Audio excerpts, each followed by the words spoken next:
Good evening, I'm John Yang. Tonight, months of escalating tensions between Israelis and Palestinians have erupted into a firestorm. In an unprecedented surprise attack, the militant Hamas rulers of Gaza sent dozens of fighters into Israel by land, sea, and air. Gun battles raged for hours in communities across southern Israel, and officials on both sides say Israeli soldiers and civilians are now captives in Gaza. Israel responded with airstrikes on Gaza cities, flattening Hamas offices and residential buildings. At this hour, at least 200 Israelis are reported dead and 1,100 wounded.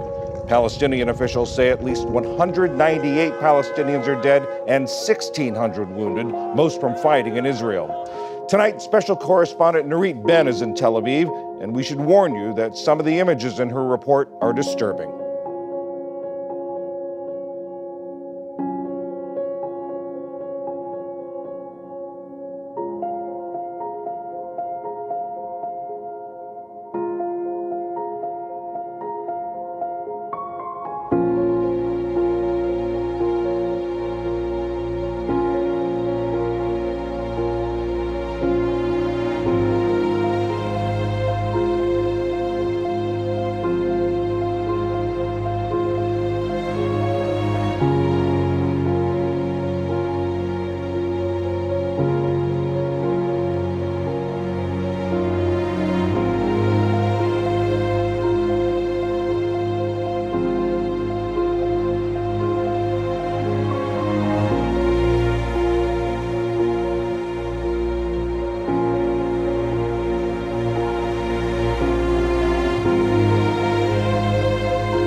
Since this morning, the state of Israel has been at war. Our first objective is to clear out enemy forces. The second objective is to exact an immense price from the enemy. The world's seen appalling images. Thousands of rockets in the space of hours raining down on Israeli cities. When I spoke with Prime Minister Netanyahu this morning, I told him the United States stands with the people of Israel in the face of these terrorist assaults. Israel has the right to defend itself and its people. Full stop. Attacks came one day after the 50th anniversary of what Israel calls the Yom Kippur War. In 1973, Syrian and Egyptian forces launched a surprise attack on Israel. Tonight, many Israelis are likening the intelligence failure to that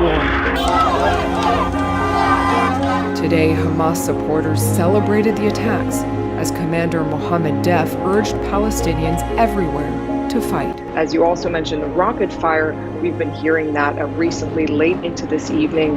Rockets actually landing in 4 different locations in central Israel, including in Tel Aviv, with some injuries reported. So, John, one of the surreal parts of this day has been listening to Israeli television. Now, some 18 hours after Hamas launched those attacks, there is an incredibly thick fog of war. Maybe the only thing is that we are far away from the end of this war.